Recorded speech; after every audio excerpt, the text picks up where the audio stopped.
Have you ever started something that you know deep in your heart God called you to do? Maybe it's reading your Bible every day, or pursuing that calling He put on your heart, or breaking free from that addiction, and you're fired up, ready to go for like 3 days. Then life gets hard, people start doubting you, the work gets exhausting, and suddenly the thing that you were so sure God called you to do feels impossible. So you quit. And then the guilt hits you. You feel like a failure. You wonder maybe if you misheard God in the first place. You think maybe you're just not worthy of God's provision. I've been there myself, and honestly, I think a lot of us have. We start strong, but we don't finish. We get excited about the vision, but we give up when opposition comes. We tell everyone our big plans. We post them all over social media. We get that little dopamine hit from telling everyone, and then we quietly quit when nobody's watching. Here's what I've learned from studying the story of Nehemiah that I want to share with you today. The difference between the people who finish what God called them to do and the people who quit isn't talent, isn't intelligence, it isn't even willpower. It's what they choose to focus on and where their alignment is when faced with challenges. As we'll talk about in this video, Nehemiah built the walls of Jerusalem in 52 days. That's less than 2 months, and he did it all while enemies were mocking him,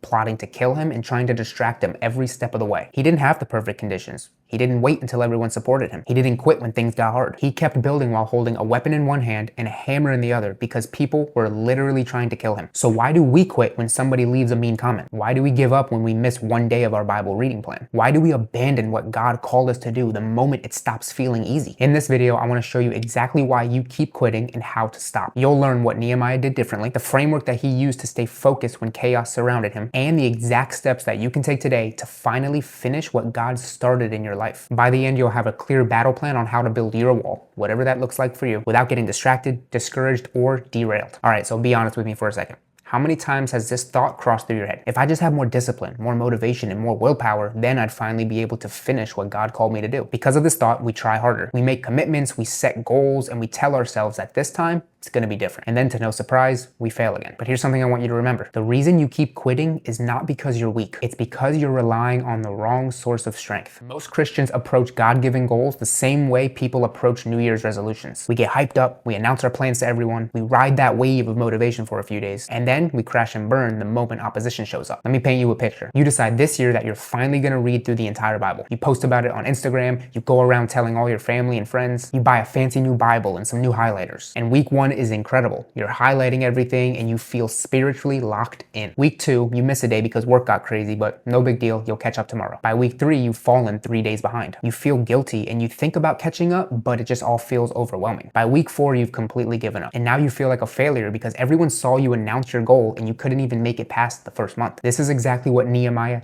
didn't do. When Nehemiah heard that the walls of Jerusalem were broken down and his people were in danger, he didn't run around telling everyone about it. He didn't tell everyone his plan, and he didn't try to rally support before actually doing the work. Nehemiah 1 verse 4 tells us this: "When I heard these things, I sat down and wept. For some days I mourned and fasted and prayed before the God of heaven." Notice the order here. He wept, he mourned, he fasted, and he prayed for days on end. He didn't move until he heard from God. Then when the king asked him what was wrong, Nehemiah 2 verse 4 tells us, "Then I prayed to the God of heaven and I answered the king." Even in that moment, when he had the opportunity he was waiting for, his first response was prayer. When Nehemiah finally got to Jerusalem, he stayed there for 3 days. And here's what's interesting. He didn't tell anybody what God put on his heart. Nehemiah 2 verse 12 tells us, "I had not told anyone what my God had put in my heart to do for Jerusalem." He kept quiet. He planned, he strategized. He did not announce his vision until he was ready to execute it. This is the opposite of how most of us operate. We love to announce our big plans because it feels good. We get validation, we get encouragement, we get that little dopamine hit from people hyping us up. But Nehemiah understood something that we often neglect. Announcing your goals gives you the emotional reward of accomplishment before ever doing the work. When you tell everyone you're gonna do something big, your brain releases the same chemical that's released when you actually accomplish the goal. Meaning you feel accomplished before you ever accomplish anything. And that makes it easier to quit because you've already gotten the reward. So Nehemiah stayed silent until he started building. And when he finally shared his vision with the officials, he didn't brag about it. Nehemiah 2 verse 18 tells us, "I also told them about the gracious hand of my God on me and what the king had said to me." He gave God the credit first. He made it very clear that this was not his plan, it was God's. And then opposition came almost immediately. Sanballat, who was a Samaritan leader, heard about the rebuilding of the wall and he was furious. He mocked them, he ridiculed them, he even questioned if they could actually do this. Nehemiah 4 verses 1 through 3 tell us that Sanballat and his friend Tobiah would stand in front of Nehemiah and his team and mock them. They would say things like, what are these feeble Jews doing? Will they restore their wall? Will they offer sacrifices? Will they finish in a day? Can they bring the stones back to life from those heaps of rubble, burned as they are? This is where most of us would quit. When people start mocking your faith journey, they start questioning your calling and laughing at your goals, it's easier to give up than to keep going. But look at Nehemiah's response in verse 4. Hear us, our God, for we are despised. Turn their insults back on their own heads. His first response wasn't to defend himself. It wasn't to argue with them or even doubt that what he was called to do in the first place didn't matter. His first response was prayer. And then verse 6 tells us, so we rebuilt the wall till all of it reached half its height, for the people worked with all their heart. They kept building despite the mockery, despite the doubt, despite the criticism. They kept building. This is the shift that we need to make. When opposition comes, and I can guarantee you that it will, your first response reveals your source of strength. If your first response is to panic or quit,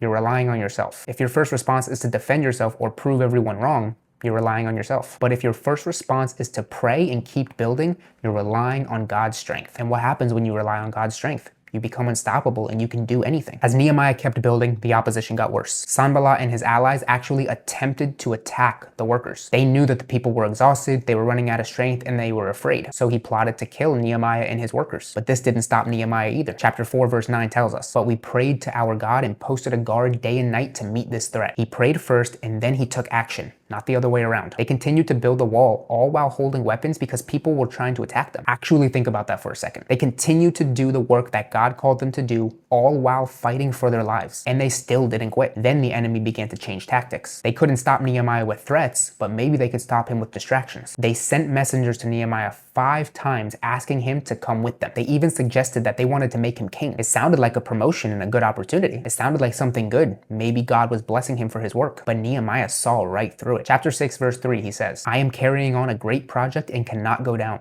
Why should the work stop while I leave it and go down to you? This is the mindset that we need to have when distractions come disguised as opportunities. I am carrying on a great project and I cannot go down. The enemy knows that if he can't make you quit, he's going to try to distract you. He'll send you something that looks good, sounds good, and feels good, but it isn't from God. And if you take the bait, you'll stop building. Nehemiah understood, if it's not from God, I do not want it, even if it looks like a blessing. This is what separates people who finish from people who quit. People who finish have discernment. They can recognize when the enemy tries to pull them away from what God called them to do. They can say no to good things because they're committed to the God thing. And there's one very important point here. Nehemiah wouldn't have been able to do this if he didn't constantly pray. His relationship with God is what gave him the discernment to recognize spiritual attacks. His dependence on God is what gave him the strength to keep going when everything in him wanted to quit. Proverbs 3 verses 5 through 6 tells us, trust in the Lord with all your heart and lean not on your own understanding. In all of your ways submit to him and he will make your paths straight. In all of your ways, not just your spiritual ways, not just when it's convenient. In all of your ways, submit them to God. Don't announce your goals before you've heard from God. Don't move in your own strength. Don't rely on motivation that will fade away the moment things get hard. Instead, make God your first response to everything. When you get a vision, pray about it first. When opposition comes, pray first. When you're exhausted and you want to quit, pray for strength. When an opportunity presents itself,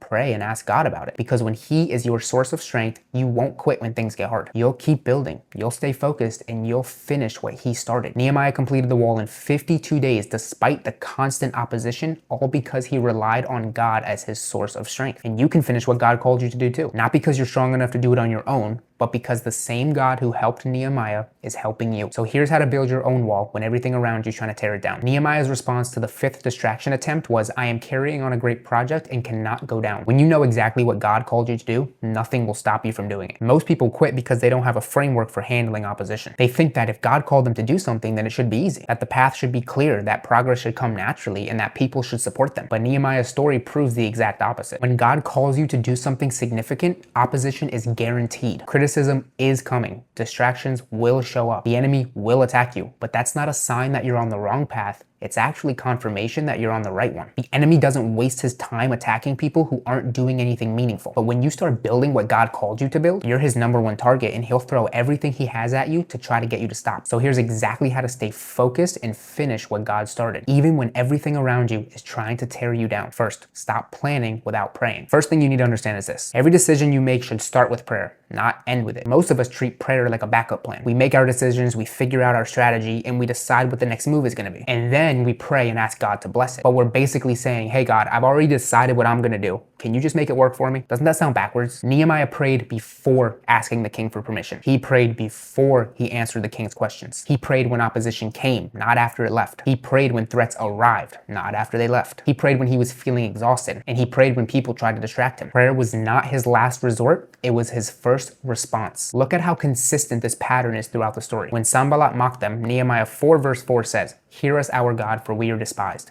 When they plotted to attack him, Nehemiah 4 verse 9 says, "But we prayed to our God and posted a guard."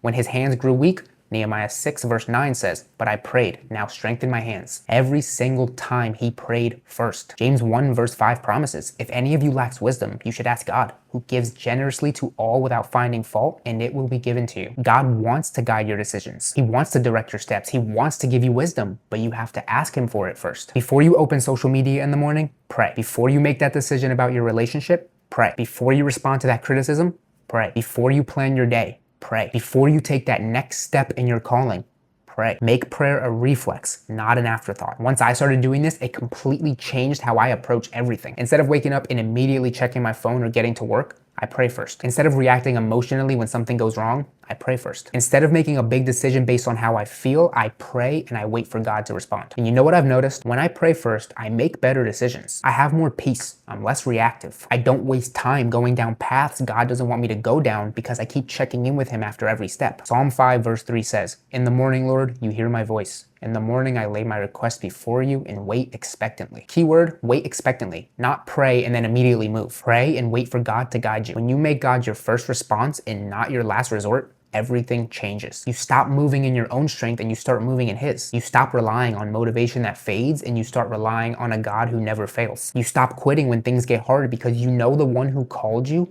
is fighting for you. Second, stop announcing, start executing. All right, honestly, you need to stop telling everyone your plans and you need to start actually doing the work. I know it feels good to post about your goals, trust me. I know you love the encouraging comments from people online and from the people around you. I know that announcing your vision gives you a rush of excitement, but here's what's happening that you don't see. You're getting the emotional reward of accomplishment without ever actually doing anything. Your brain tricks itself into believing you made progress just because you talked about it. And that's why it becomes so easy to quit. Nehemiah understood this. When he got to Jerusalem, he waited 3 days before he ever told anybody what he was going to do. Chapter 2 verse 12 tells us, "I had not told anyone what my God had put in my heart to do for Jerusalem." He didn't announce it. He didn't hype it up. He didn't post about it. He kept it between him and God while he developed a strategy. And when he finally did share the vision, he didn't just talk about it. He had a plan ready to execute. Nehemiah 2 verse 17 and 18 tells us, "Then I said to them, you see the trouble we are in. Jerusalem lies in ruins, and its gates have been burned with fire. Come, let us rebuild the wall of Jerusalem, and we will no longer be in disgrace." I also told them about the gracious hand of my God on me and what the king had said to me. They replied, "Let us start rebuilding." So they began this good work. Notice how he didn't just talk to them. He gave them a clear plan. He assigned everyone to a specific section of the wall. He organized the work, and they started building immediately. Ecclesiastes 5 verse 3 warns us, "A dream comes when there are many cares, and many words mark the speech of a fool," which basically translates, talk less, do more. So here's what I want you to do. Stop telling everyone what you're gonna do. Start doing it in private and let your results speak for themselves. Don't tell everyone that you're gonna try to break free from an addiction. When you do break free, people will begin to notice the change in you before you ever have to say it. Don't go around telling everyone that you're gonna finish the Bible in a year. When you finish reading the Bible, you'll have enough knowledge and wisdom that comes from actually doing it without needing to broadcast every chapter. Don't tell everyone about what God called you to do. When you actually complete it, the evidence of the work in your life will become so apparent. Proverbs 14 verse 23 tells us,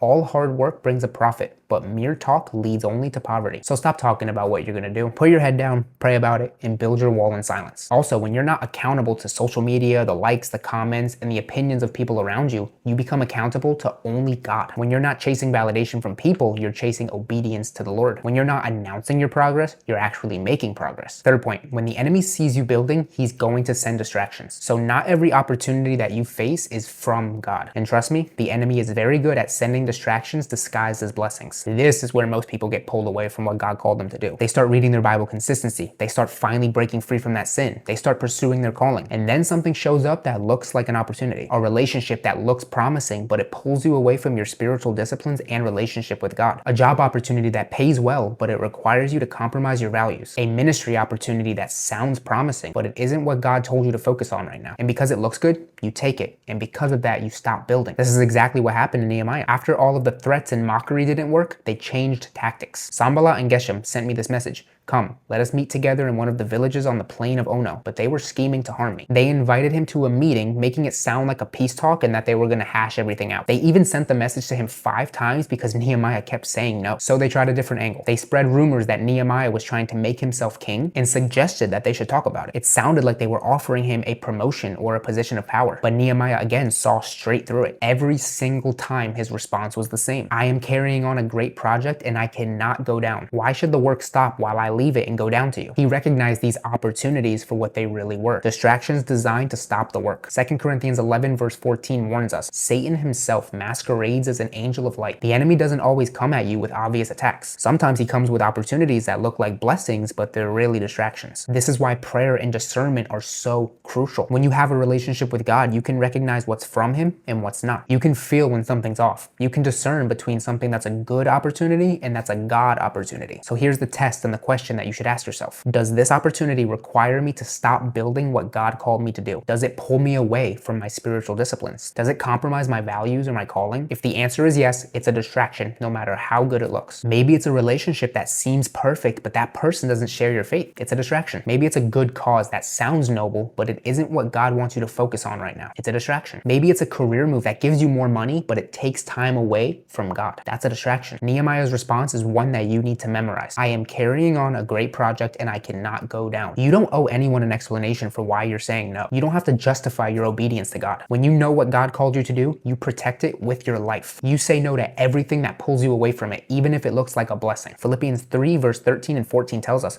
but one thing I do, forgetting what is behind and straining toward what is ahead, I press on toward the goal to win the prize for which God has called me heavenward in Christ Jesus. Just one thing, not 10 things or not every opportunity that comes your way. One thing, the thing God called you to do. Point number 4, your first response reveals your source of strength. So here's how to know if you're relying on God or if you're relying on yourself. Look at your first response when opposition comes. Do you panic? Do you quit? Do you start questioning if God really called you to do this? Or do you pray? Throughout Nehemiah's entire story, every time opposition came, his first response was the same. He turned to God. When Sanballat mocked him, Nehemiah prayed. When they plotted to attack and when his hands grew weak, he prayed. When someone tried to trick him, he prayed. It was automatic and instinctive. It was his default setting. And that's what made him unstoppable. Because he wasn't drawing from his own limited strength. He was drawing from God's unlimited power. Nehemiah 4 verse 14 records what he told his people when they were scared. Don't be afraid of them. Remember the Lord who is great and awesome. And fight for your families, your sons and your daughters, your wives and your homes. Remember the Lord.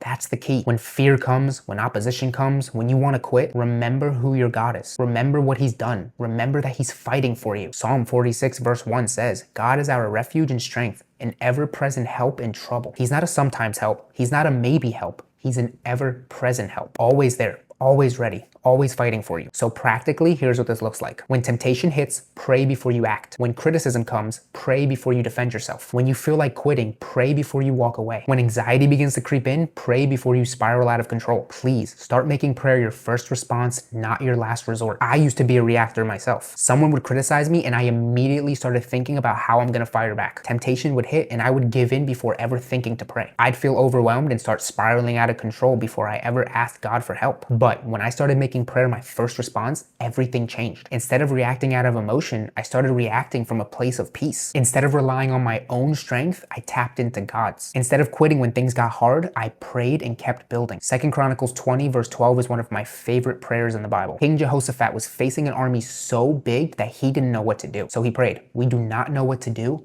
but our eyes are on you. That's honesty and that's humility on another level. That's what prayer looks like when you know you can't do it on your own. So when you don't know what to do, look to God. When you're exhausted and you want to quit, look to God. When opposition comes and you feel overwhelmed, look to God. Your first response reveals your source of strength, so make sure it's the right one. Point number 5, our God will fight for us. One of the most powerful things that Nehemiah said to his people was in chapter 4 verse 20 when he said, our God will fight for us. Not, we'll fight really hard and we'll hope that God helps us. He didn't say, we'll do our best and God might bless our efforts. No, straight up, our God will fight for us. That's the mindset shift that you need when what God calls you to do feels impossible. You're not in this fight alone. You're not the only one making it happen. You're not carrying the weight of the outcome on your shoulders. God is fighting for you. Really think about that. The same God that parted the Red Sea, who brought down the walls of Jericho, who defeated giants, who raised the dead, is the same God fighting for you. Exodus 14 verse 14 tells us, the Lord will fight for you. You need only to be still. You don't have to force it. You don't have to figure it out on your own. You don't have to make things happen in your own strength. You just have to trust him and keep building. And Nehemiah understood this. When his people were exhausted and afraid, he reminded them of who was really in charge. Chapter 4 verse 14 says, after I looked things over, I stood up and said to the nobles, the officials, and the rest of the people, don't be afraid of them. Remember the Lord who is great and awesome, and fight for your families, your sons and your daughters, your wives and your homes. When you're struggling with that addiction and it feels like you're never going to break free, remember God is fighting for you. When you're trying to rebuild your prayer life and your relationship with God, but you keep failing, remember that God is fighting for you. When you're pursuing that calling and oppositions and challenges keep coming, remember that God is fighting for you. You're not alone in this, and you were never meant to do it on your own. God called you to do it, and he's going to see you through it. Romans 8 verse 31 asks the question, if God is for us, who can be against us? This is more of a rhetorical question because before this, Paul had already said that we are adopted as God's children, we have the Spirit living inside of us, and we have bigger plans ahead. So honestly, the answer to that question is nobody. Not your critics, not your circumstances, not even the devil himself. If God is for you, nothing can stop you from finishing what he started. So here's what I want you to do. When you feel overwhelmed by the size of what God called you to do, when you feel weak and inadequate, when you want to quit because it's too hard, stop and say out loud, my God will fight for me. Say it until you believe it. Say it until it drowns out all the doubt. Say it until you remember that you're not the hero of this story. God is. You're just the one that he chose to use, and he will give you everything that you need to finish. Last point, let your results point to God, not to you. All right, so when you do finish what God called you to do, make sure that he gets the glory. This is where a lot of people mess up. They work hard, they finish the goal, they accomplish it finally, and then they start taking credit for it. They start thinking it was their discipline, it was their strength, it was their wisdom that carried them through it. And then pride begins to sneak in. And suddenly they're relying on themselves again instead of relying on God. And then the next time opposition comes, they're not prepared because they forgot who their source of strength really is. Nehemiah never made that mistake. Throughout the entire story, he constantly gave God the credit. When he explained his vision to the officials in chapter 2:18, he told them, I also told them about the gracious hand of my God on me and what the king had said to me. He didn't say, look at what I did. He said, look at what God did. When Sanballat questioned if they could really rebuild it, chapter 2 verse 20 says, the God of heaven will give us success. Not I will give us success. God will. When enemies were trying to stop them, chapter 4 verse 15, when our enemies heard that we were aware of their plot and that God had frustrated it, we all returned to the wall. God frustrated it, not Nehemiah. And at the end, when the wall was finished in just 52 days, all their enemies were amazed. And in chapter 6 verse 16, it says, when all our enemies heard about this, all the surrounding nations were afraid and lost their self-confidence because they realized that this work had been done with the help of our God. That's the entire testimony. We did it with the help of our God. 1 Corinthians 1 verse 31 tells us, let the one who boasts boast in the Lord. When God does something incredible in your life, point people to him, not to you. When you break free from that porn addiction, tell people what God did, not what you did. When you finish reading the entire Bible, give glory to God for giving you that spiritual discipline and hunger. When you complete that calling that he put on your heart, make sure everyone knows that it was only possible because of him. Why does this matter in the first place? Because when you give God all the glory, you stay humble. You stay dependent on him, and you remember that it was never your strength in the first place. And because of that, you set yourself up to finish the next thing he calls you to do. All because you haven't fallen into the trap of thinking you can do it on your own. Pride makes you think that you did it. Humility reminds you that God did it through you. Proverbs 16 verse 18 warns us, pride goes before destruction, a haughty spirit before a fall. Don't let pride destroy what God built within you. James 4 verse 6 tells us, God opposes the proud but shows favor to the humble. You want God's favor? Stay humble. Give him all the credit. Point people towards him. When you let your results point to God rather than yourself, you become a walking testimony of his faithfulness. People aren't going to be impressed by you. They're going to be drawn to him.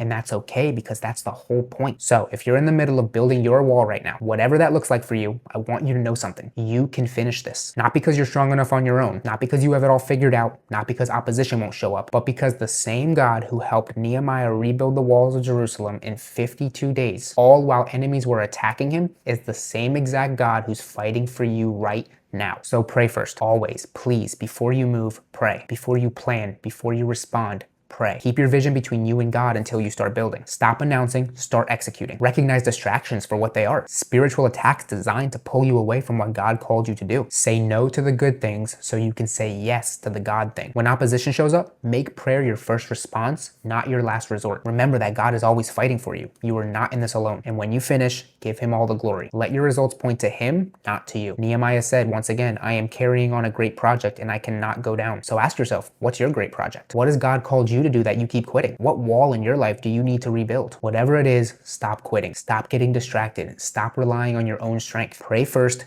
build steady, finish strong. Because God didn't call you to quit. He called you to finish. And with him fighting for you, nothing can stop you from completing what he started. That's gonna wrap this video up. Big shout out to all of you who stayed to the end. I appreciate it. Make sure to like the video, subscribe for more, and let me know what you thought in the comments below. If you have any ideas for future videos, drop those in the comments as well. Thanks again for watching. God bless all of you, and I'll see you in the next one.